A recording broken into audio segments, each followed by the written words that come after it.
If you want to learn how to make Ghibli style textures in Substance Painter, the latest course from the 3D coloring book was made for you. I'll leave a link in the description if you want to consider getting the course. Now let's get into this week's video. Hi there, my name is Alice and I'm a third year game art student from the UK. In this video I'll be showing you a breakdown of my latest scene which features a red panda shrine. Hopefully you'll be able to get a few tips and tricks that you can incorporate into your own workflow, and I'll mainly be focusing on a ZBrush to Maya to Substance workflow and an introduction to Foliage and Unreal Engine shaders. So to plan my assets I'll usually start with 2D planning just to try and visualize it a little bit better, and I'll start by taking realistic references, looking at the shapes and the structure, and trying to simplify those shapes, but also emphasizing the curves and the position that they're placed in. So you can see, for example, with this stone lantern, there was a curve from the top, and instead of adding that detail to the top, I just continued on the curve and made it almost like a hill in the middle, and then really dragged up the corners of the edges there. And instead of having lots of tiny little holes within the area that the candle would be, I just made it one big hole. From there, you can also see some of the other shapes and simplify it down as much as you want to. For this scene, I knew that a lot of the shapes would be different and I really wanted to play with shape and form. So I've dumbed it down quite a bit, and then all of the mini details I'll add in ZBrush and think of in ZBrush. It's also important to add just a little bit of colour and a little bit of shading, so you can add a little bit of an idea of where your damage is going to be, and you can just start to sort of work from there and try and work it in as much as humanly possible. I'm not a 2D artist in particular, but I just try and do enough so I've got kind of a basis to go from when I start sculpting in ZBrush. I will do this with most every asset, and it just kind of, for me, acts as a little safety blanket when I start sculpting. So if I get lost in my sculpt or I don't really know which way to go forwards, I can go back, look at my 2D reference that I've taken from real reference, and move forward with those shapes that I've made in the 2D. This isn't a step that's as necessary as baking a high poly onto a low poly, but it is something in my process that I do enjoy doing, and I feel really sets me up to start a scene and gets me excited and gets kind of the creative juices going, for lack of a better term. When I have most of my sketches and I'm happy with how things are looking and the shape language that I've chosen to do for the scene, I'll then move on to ZBrush and start sculpting.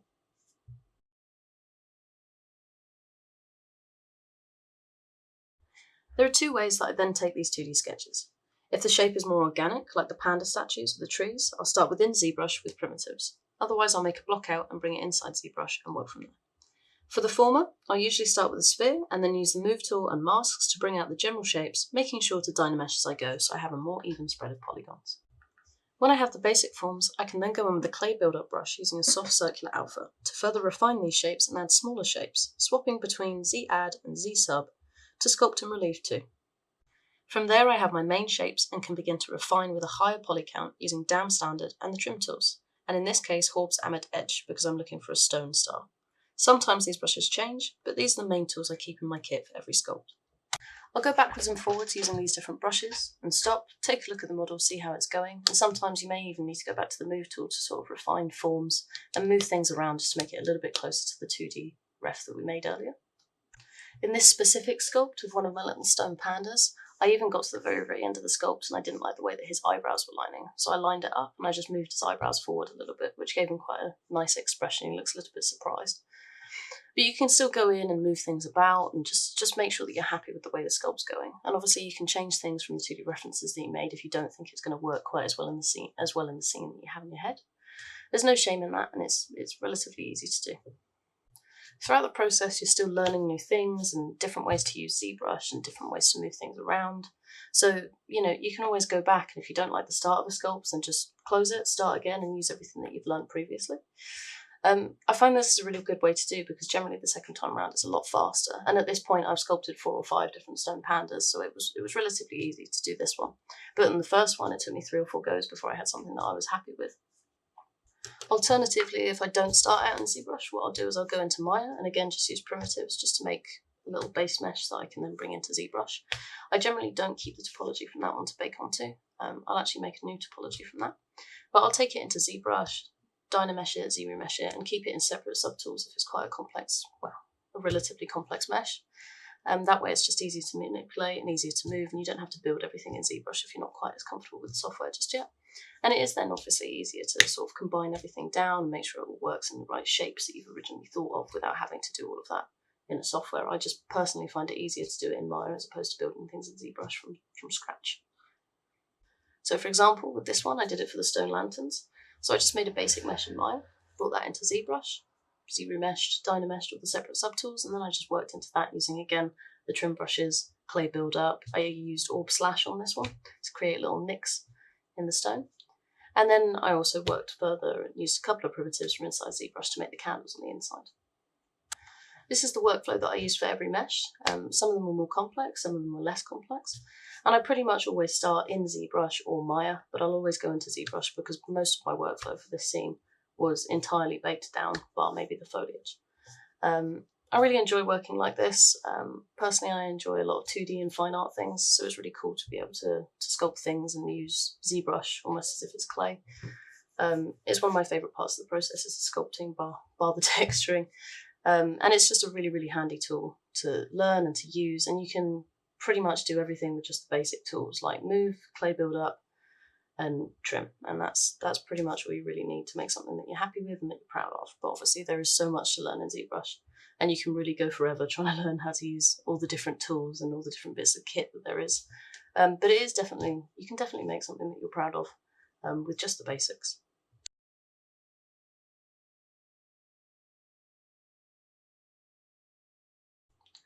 Once I've sculpted in ZBrush, there are a couple of ways that you can tackle retopology to make it easier to UV and obviously make it game ready in real time. So even if I've made a block out and sculpted from that, you can Z-remesh it or you can decimate it to create a mid-poly if there's a lot of polygons. So I know Maya, for example, doesn't really like anything that's over sort of 5 million polygons. Luckily, a lot of the things that I made in the scene were about 300,000, so I could take it into Maya because my machine could handle it. But generally, if it's a really high poly thing, I'll just decimate it down or Z-remesh it down just so it's a little bit easier for Maya to handle when I go over the quad drawing in Maya. It creates kind of a mid-poly that you don't use for any of the baking, but it's a lot easier on Maya. A good tip for this portion is with decimating, sometimes things go wrong. It's a wild beast that needs to be tamed. So it's always important to save the Z tool as you go along. I usually have 4 or 5 different instances saved. And naming conventions are really important when you're saving things as that much. But it makes sure that you're keeping the reference point of where you want to be in the process, because saving and retopo is a little bit more technical than just sculpting and moving clay about.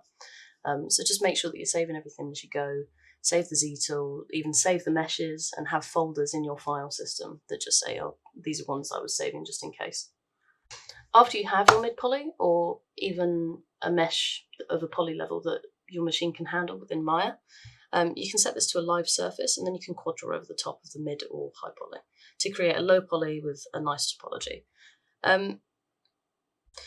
Quad drawing this into a low poly just makes it ready to bake within Substance Painter and game time and real time ready. And the quad draw tool is largely controlled by using shortcuts, and you can find the shortcuts on the bottom right, and there's a little drop down menu for it. It does take a while to learn all of them, but the process becomes a lot quicker when you do know a few. And you can do it without knowing all of the shortcuts and keep having to check back, and there's no shame in that. Something important to note with topology is to try and keep all of your quads the same size, but if there is a face that's never going to be seen in game or in the scene that you're in, then you can relax it a little bit on the strings of your topology and have sort of bigger squares. And there are, in cases where it's a more organic shape, you're going to need to use triangles, which is not overly criticised because everything in game engines is generally turned into triangles anyway. But it is good to try and keep your triangles as low as possible. Here, because he's got those tufts of fur on the side and there's a lot of arms coming out of certain places, I had to squeeze it up a little bit just to make sure that I had as few polygons as possible. Otherwise it would be more high poly than I wanted it to be for something that's relatively low poly and stylized. This is also very importantly advice for static meshes that aren't going to be animated. If you are going to have something that's going to be animated and rigged, then you're going to want to make sure that your topology is totally on point. So no triangles, or as few as you can possibly do, and really, really even squares, because when it's then skinned onto a rig, it's going to move in very strange ways. And if you're animating or if you're giving it to somebody to animate, either you're going to get really stressed or they're going to get really stressed, because it is quite difficult to move things that are full triangles and have a bad topology when you're animating. But for static meshes, it's okay to just try and keep things as low as possible and fix things up with triangles as long as they're laid out quite neatly and you can see the flow of the topology in a nice way. Once you've finished your retopo with quad draw, you can then hit the object mode. you can see it as an object. And if you hit Control-1, you can see it on its own, which makes it easier for UVing. You can also delete the mid poly or the high poly, and to do that, you're going to have to turn off live surface. But it's, you don't have to delete it if you don't want to. I generally do just keep my Maya a little bit cleaner while I'm trying to UV, so everything goes a little bit quicker. A quick tip is that if you have used Quad Draw, it's important to do a mesh cleanup and merge the vertices just in case, just because sometimes there's a few issues where double faces are made, if you've accidentally snapped something and you haven't noticed. And to do that, you can just go to mesh, clean up mesh, tick things like more than 4 faces, so n-gons, or anything that's a concave face. And you can just look and it will highlight polys on the mesh that are giving you a little bit of a problem, because when you take that further down the line and you bake it, it's going to pop up as being an issue in the bake. And it's important to merge the vertices, because quite commonly whenever I use Quad Draw, there are 2 vertices in some places that obviously then messes up the mesh. So just do a quick merge, just a 10 threshold, or even lower it if you have quite a few more polys than I do in this particular case. And then you can just sort of make sure that you don't have any vertices that are quite close together. From there, you obviously go on to UVing. Now, UVing is a process that we all have to do if we're making game ready and real-time things. Just make sure you have as few shells as possible. Make sure you've packed it into the 0 to 1 UV space as tightly as possible so you don't have as much wasted space. But just try and make sure it's clean. Try and make sure that your seams are in a place that either won't be seen or make sense and will be easier to fix a little bit later on in the texturing. But just try to aim for bigger shells in similar places. So for example, with this, the ears would be 1 shell, the face would be 1 shell, the arms would be 1 shell, and then I try and unwrap the body as a whole. So once you've retopoed, you can then do your UVs, and then we can move on to baking.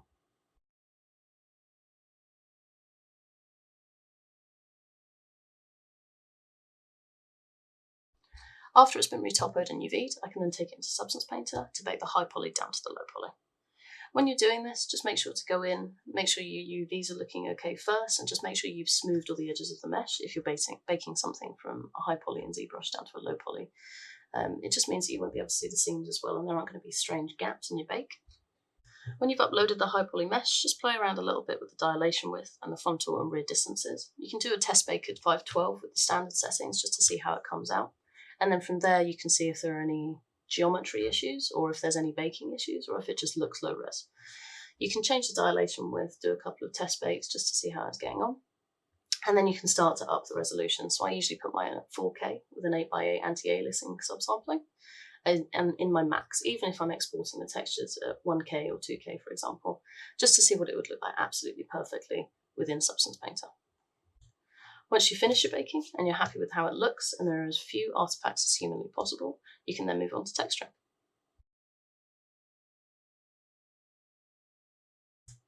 For the texturing this project, I'll start out by separating things on the mesh to mask folders so I can just keep things clean during the process if there are different materials.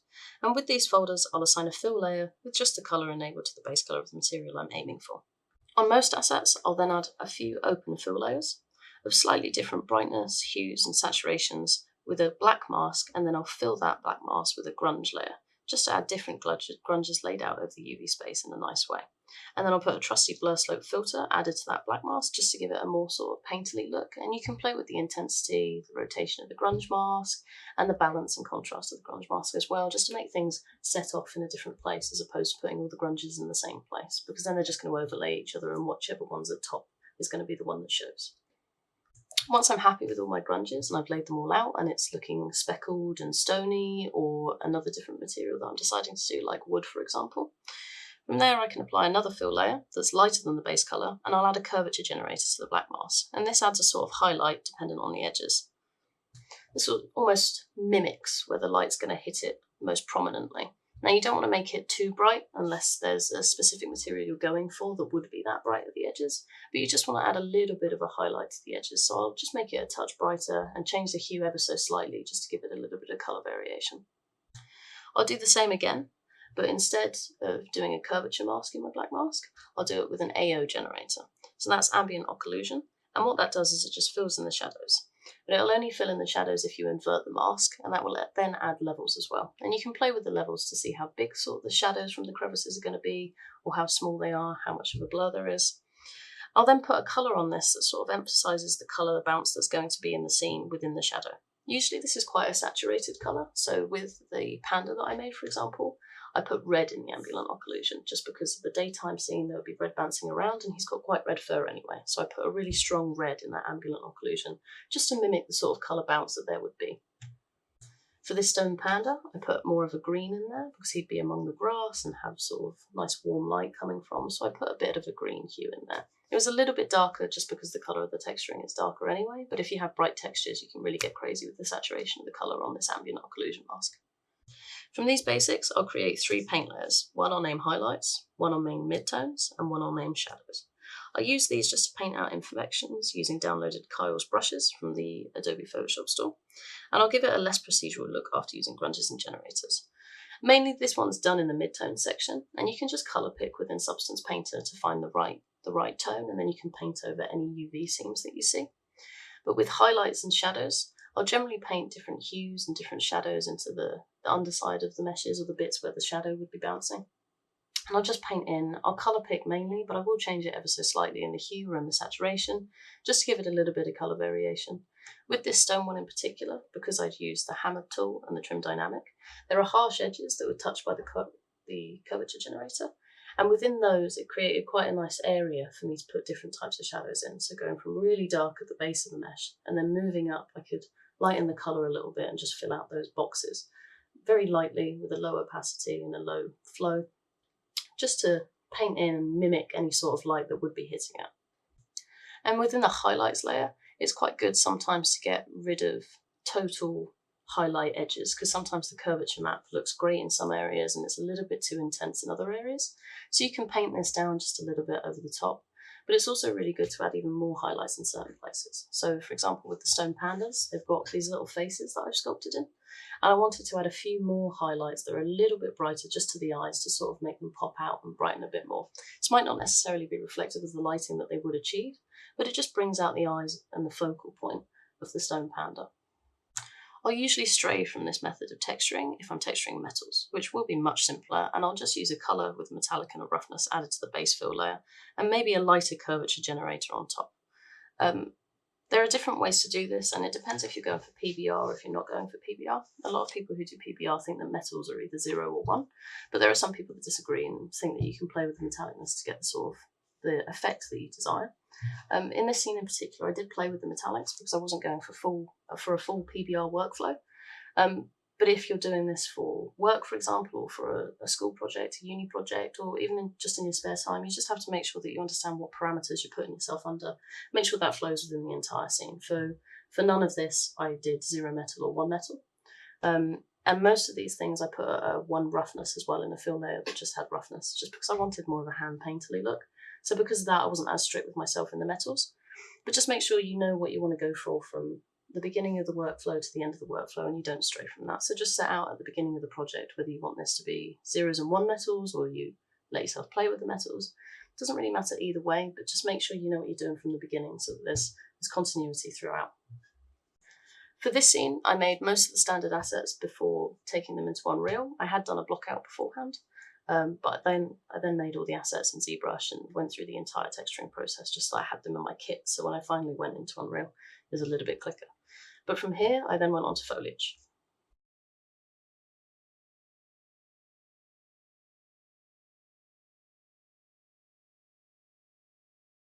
For the foliage in this scene, I used 3 different methods to achieve different looks. And firstly, I wanted to make the tree leaves. So for this, I imported a UV plane into ZBrush and then sculpted the leaves. So literally just took a primitive and changed the shape of the primitive and then just sculpted in a little bit and added maybe a few surface details to it as well. Some of these tertiary branches as well I created just using primitives in ZBrush and separate tools, just slightly in front of the plane. It's also important to assign the leaves and branches to a separate colour ID, just to make the texturing process a little bit easier. And that's after you've arranged all the leaves around the branches and put it in front of the plane. And just made sure it'll look nice, because what we're going to do is we're going to bake this high poly onto the low poly, which is the plane, to give it that height and that normal information when we use it in Unreal. So I'll then export the plane as a low poly and the leaves and branches as a high poly. And then I can take them into Substance Painter, choose the plane as my mesh, and then bake the leaves onto it as if it's a high poly. You'll have to fiddle with the dilation width a little bit because we're going to be using opacity and color ID to texture this. And you'll have to lose the crunchy artifacts on the edges that you get if you have quite a high dilation width. So for these leaves, I believe that I just put the dilation width at 0, and that's what worked best. It might not work best for whatever you decide to use this for, but for me in this project, that's what I did. And then I can then create an opacity mask based on the color IDs that I gave them in ZBrush and give them a color. So from there, I can just texture as normal. And because I've given different color IDs to the branches and to the leaves, I don't have to painstakingly paint out the branches. And you can just make new folders for both the branches and the leaves and just use the color ID to give the folder itself a mask. And then you can just go within there and do what you'd usually do for texturing. So that texture can then be used as simple planes. So you just import a plane into Maya, you'll assign a new material, usually a lambda, and then you can assign a file to that material. So just pick the base color of what we've just made in Substance Painter, and it will already have a opacity alpha mask masked in if you've exported it as an Unreal preset.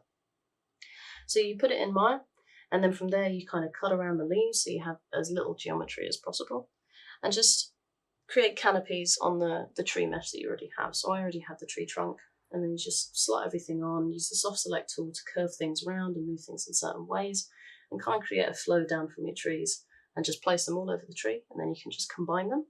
Make sure that your tree has a separate material, because then when you import it into Engine, they're going to have 2 material slots, and you can assign the leaves to one material and the tree trunk color to another material, and that way it doesn't get too confused. It's important to note with this that because we're using planes and we're using normals when we will put this into Unreal Engine eventually, you're putting planes everywhere. So you're going to want to combine all those leaves, leave the tree trunk out, just combine the leaves, and then bring a sphere into the scene and make it a similar sort of shape. It's okay if a few of them poke out, but try and keep it as close as possible to the shape of the leaves that you have. Select the sphere and then select the leaves, and then you can transfer the attributes. So what you can then do is you can transfer the normals onto the leaves to make sure that all of the normals are pointing outwards and in the right direction. So then when you put the normals on in Unreal Engine, they're not going to look sort of really dark in some areas, they're all going to point in the same direction. The second method I use for foliage is Maya's Mash feature. So I'll take a sphere and use the soft select with the B key to create a more organic shape and just extrude places, rotate places, make things smaller, just to make a general sort of bush shape. And from there, I can just bring in a plane primitive and resize it, just double check the UVs, remove some of the geometry so that it's not super high poly when you're done. And then you can go to the Mash folder at the top and just hit the Mash list. From there, you can just create a new network and it will make a Mash distribute. In the attribute editor on the right hand side, you can look for Mash distribute and change the distribution type from linear to mesh. Then from the outliner, you're going to want a middle mouse wheel click and drag the sphere mesh into the input mesh connector. What this will then do is distribute the planes around the sphere that you've distorted and not delete the sphere but hide the sphere, so you just have the planes that are being distributed around it. You're going to need to change the amount that you're distributing, otherwise it will only originally do 2. So usually for a bush it's between 500 and 700 for me. So from there you can add mash tools like offset, orient, random, and you can use them to arrange the planes in a nice way around the sphere. So you can change the rotation, so some of them are going off in other directions, like leaves would stick out of the bush. And then you just assign the leaf texture with an opacity alpha. You can just make this in Photoshop, or alternatively just a black and white opacity mask works. And once you've put them on, you can see exactly where the leaves are and how they're arranged. There might be some empty spots that you don't particularly want, and you can change all the values and all the numbers that you've put in previously just to spread it out over, but you can actually see where it is when it's got an opacity value. For me, sometimes the inside looks a little bit empty, so instead of keeping the sphere inside, what I'll do is I'll just duplicate the mesh network, make it a little bit smaller, rotate it a little bit and put it inside, so it looks like it's got a little bit of depth to the bush. The last method I use for foliage is the same for my grass, my long grasses, my flowers, things to break up, sort of floor grasses. And it's very simple in that I'll just paint the textures in Photoshop, the grass on its own, and then an atlas for miscellaneous leafy bits, create an opacity channel or a black and white mask, and then I'll take this into Maya by assigning this as a material onto a plane again. You can then again cut around the shapes on the plane just to save on geometry, and for the atlas assets you want to separate them as well. You can then move and distort the vertices on the plane just to make some grasses bend or the flowers to have a dip in the middle, and then transfer the normal attributes again from a sphere to these planes just to once again make sure the normals are facing in the right direction if you're using subsurface scattering in Engine. And you want to move these around, maybe create a couple of variations, but because they're atlas, you're going to have separate meshes for them, so you'll have to export them as separate meshes, but you can use the same texture for all of them as they'll keep the UV space that they have before. After this, we pretty much had everything for the scene, as long as all the assets are finished and all the foliage is finished. So you can take it all into Unreal Engine and start to replace things when you block out, and then move on and start doing things like lighting.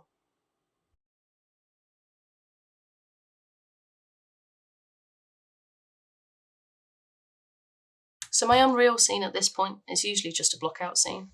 I'll usually base it on composition of one main shot. So I'll place a cine camera, lock that camera, and that's where my shot's going to be. And then from there you can move items in the way that gives it a nice composition. You can even use the landscape tools to give height to the scene. And from there I can just add my first pass lighting with my block out meshes and try and achieve as much as possible with just the directional light and exponential height fog. Maybe a few point lights, like in this case with the lanterns for the nighttime lighting. At this sort of stage, once I have all my assets and my foliage and my meshes, I'll replace the block out meshes with the final meshes and populate the rest of my scene. I might have to rearrange a little bit because the shapes would have changed a little bit and I might have created some tangents that I don't necessarily want, but just rearranging here and there just to update the composition. I'll assign the textures here before doing any shader work, and I like to set up the lighting a little bit further. I'll further from the first pass lighting, and I'll push this closer to final stage lighting. I'll add in point lights, rim lights, and play with atmospheric fog. For this scene in particular, I knew I wanted to do both daytime and nighttime lighting, which had to be tackled in different ways. So I set up 2 different levels. They're exactly the same. I just duplicated the original level that I had, and I called one daytime lighting and one nighttime lighting. For the daytime lighting, I focused on creating dynamic shadows across the scene by adding floating trees with the leaf meshes on.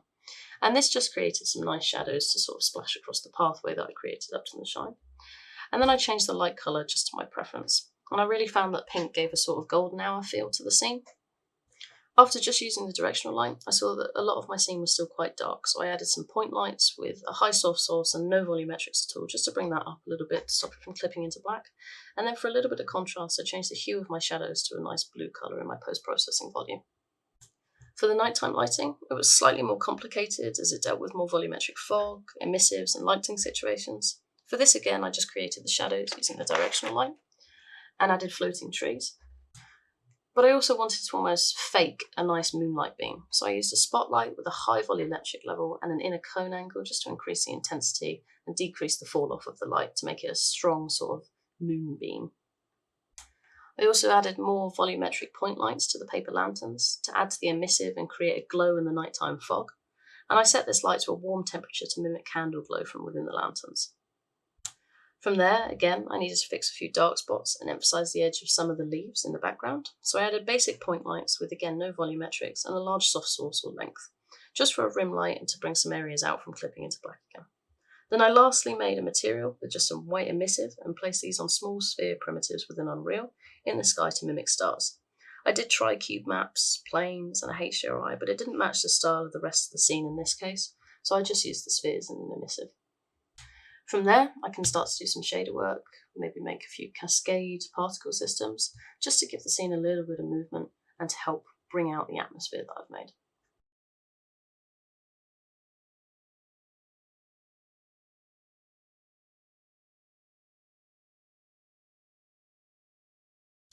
With some simple shader work added to the foliage, I can add subsurface scattering so that light comes through in a really nice way, and a simple grass wind just to add some movement to the foliage.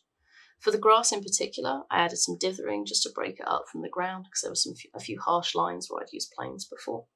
And what this does is it just adds some movement, as if some wind's going through the scene, the light's coming through, the leaves, and it breaks it up a little bit just so that it seems more natural and more put together as opposed to meshes being placed everywhere. I also wanted to add a few atmospheric effects, and I originally started just wanting some fireflies.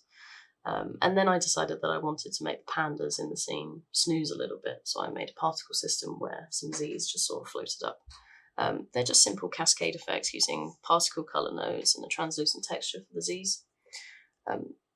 You can kind of just fiddle around with different things, make sure you've got the right amount of spawning, and then you create the bounds in which you want them to stay in, and the spawn rate. From there, if you want to add rotation, if you want to add color over lights, you can do. But it is really, really simple to just set up some basic cascade particle systems, just to, again, add a little bit more life and a little bit more movement to the scene. And I feel like the fireflies across the path made it look a little bit more magical, and the Z's made it look a little bit more stylized, I guess. So that's everything. That's the full workflow for this scene. I hope you maybe took something away from it. I hope you enjoyed it. And if you have any feedback for me on my work or any questions, then you can leave them in the comments below, and I'll do my absolute best to answer anything that comes through. Thank you so much, and have a lovely day.